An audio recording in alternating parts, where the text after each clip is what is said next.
Saudaraku kaum muslimin dan muslimat dimanapun saudaraku berada, hukum berkurban menurut sebahagian kecil ulama hukumnya adalah wajib. Sementara menurut sebahagian ulama lagi, jumhur ulama, lebih banyak ulama menyatakan bahawa berkurban itu hukumnya adalah sunnat muakkad, sunnat yang sangat dikuatkan. Yang menyatakan berpendapat bahwa kurban itu hukumnya wajib berlandaskan kepada firman Allah dalam Al-Quran. Di dalam Al-Quran Allah berfirman, A'udzu billahi minasyaitonir rajim, fasalli li rabbika wanhar. Kata Allah, tegakkanlah solat semata-mata karena Tuhanmu, semata-mata karena Allah, wanhar, dan berkurbanlah. Menurut mereka, kalimat wanhar di situ adalah merupakan fi'il amar, yaitu kata kerja perintah. Lalu mereka berpedoman kepada salah satu kaidah dalam usul fiqih yang berbunyi al-aslu fil amri lil wujub. Pada dasarnya hukum asal dari sebuah perintah itu hukumnya adalah wajib. Maka berdasarkan ini mereka menyatakan bahawa kurban itu hukumnya adalah wajib. Sementara jumhur ulama, mayoritas ulama, kebanyakan ulama menyatakan kurban itu hukumnya adalah sunnat. Mereka berlandaskan, berdalilkan kepada hadis Nabi kita sallallahu alaihi wasallam yang berbunyi, kata Nabi kita, kutiba alayyan nahru wa laysa biwajibin alaikum wa huwa sunnatul lakum. Kata Nabi, diwajibkan kepadaku berkurban, tapi tidak diwajibkan atas kamu semua umatku, kata Nabi. Wa huwa sunnatul lakum, dan kurban itu bagi kalian hukumnya adalah sunnat.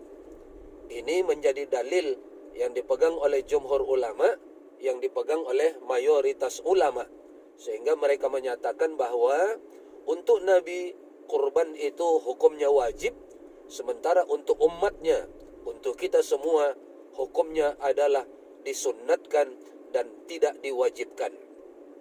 Maka dari itu jemaah yang dirahmati oleh Allah, ini hukum daripada kurban. Sebagian kecil menyatakan wajib dengan dalil yang tadi, kemudian sebahagian besar itu menyatakan hukumnya sunnat, dan sunnatnya sunnat muakkad, bahkan sunnat muakkadnya itu alal kifayah. Jadi kurban itu hukumnya sunnat muakkad alal kifayah. Nah saudaraku yang dirahmati oleh Allah, akan tetapi hukum sunnatnya berkurban itu, walaupun selama ini secara sederhana kita pahamkan, sunnat itu artinya adalah sesuatu yang apabila dikerjakan itu mendapatkan pahala bagi yang mengerjakannya, dan siapa yang meninggalkannya maka dia tidak mendapatkan apa-apa, dia tidak berdosa dan juga tidak berpahala. Akan tetapi khusus untuk kurban ada semacam kecamanlah bahasanya, ada semacam kecaman dari Nabi kita sallallahu alaihi wasallam bagi orang yang mampu berkurban tapi dia tidak mau berkurban. Dalam hadis itu Nabi mengatakan, dari sahabat Abu Hurairah, Nabi mengatakan, man wajada sa'atan, siapa yang sudah ada pada dirinya kemampuan untuk berkurban, bisa untuk ikut berkurban, falam yutuhi, tapi dia tidak mau mengamalkan kurban itu, dia tidak ikut berkurban, maka kata Nabi, fala yaqrabanna musallana, janganlah yang bersangkutan ini, orang-orang seperti ini, mendekati musalla kami. Siapa yang dilarang oleh Nabi mendekati musalla kita, maka yang tadi disebutkan, man wajada sa'atan, orang yang sudah mampu berkurban tapi dia tidak mau berkurban, merekalah yang dilarang Nabi mendekati musalla kami. Nah oleh karena itu jemaah yang dirahmati oleh Allah, biasanya baginda Rasulullah justru menyuruh kita datang ke masjid, solat berjamaah, lalu lakukan di awal waktu. Kalau tidak bisa di masjid, boleh di surau, boleh di musola, boleh di manapun, asal berjamaah. Tapi kali ini Rasulullah justru melarang orang-orang untuk datang ke musola-musola dikarenakan mereka tergolong orang yang mampu berkurban, tapi mereka tidak mau menunaikan kurban itu. Jadi ada kecaman dari Nabi untuk orang yang mampu berkurban, man wajada sa'atan, tapi mereka tidak mau berkurban, falam yudhi, maka kata Nabi, mereka jangan mendekati musolla kami.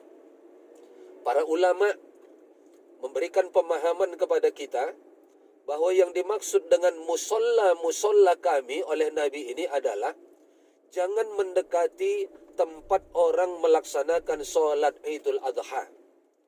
Nah, jadi yang mampu berkurban tapi dia tidak mau berkurban, maka kata Nabi kita, jangan dekati tempat orang melaksanakan solat Idul Adha. Kemudian ulama juga menyatakan bahawa yang dimaksud musallana di situ adalah selain tempat solat Idul Adha, juga adalah tempat orang menyembelih kurban. Maka orang yang mampu berkurban, tapi dia tidak mau berkurban, maka janganlah yang bersangkutan mendekati atau mendatangi tempat-tempat orang menyembelih kurban. Kenapa? Karena tidak layak bagi yang bersangkutan. Ini menunjukkan, jamaah yang dirahmati oleh Allah, bahawa Rasulullah tidak suka kepada umatnya. Rasulullah tidak senang kepada umatnya yang mampu berkurban, tapi dia tidak mau berkurban. Sehingga Rasulullah mengecamnya dengan mengatakan yang bersangkutan, jangan mendekati tempat solat Idul Adha kami, dan jangan mendekati tempat-tempat orang menyembelih kurban. Mendekati tempat menyembelih kurban saja tidak boleh, apalagi kalau berhajat pula agar dia mendapatkan daging kurban dari orang lain. Maka mental seperti itulah mental yang dikecam oleh Nabi.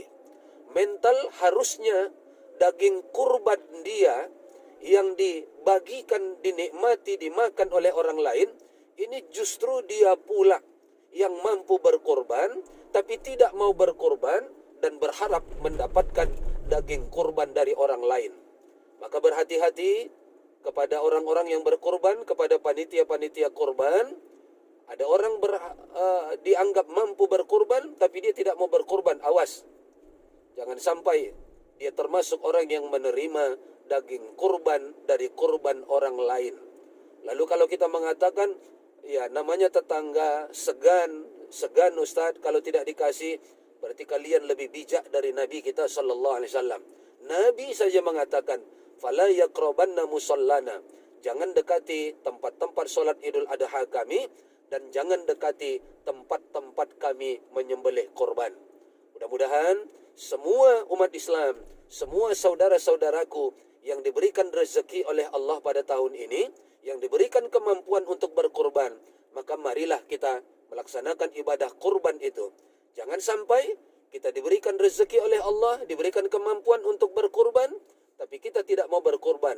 Sehingga Allah mengecam kita dengan mengatakan, janganlah yang bersangkutan mendekati musolla kami, tempat-tempat kami melaksanakan solat Idul Adha, dan tempat-tempat kami berkorban.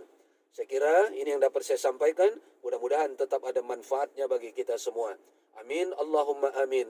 Billahi taufiq wal hidayah. Wassalamualaikum warahmatullahi wabarakatuh.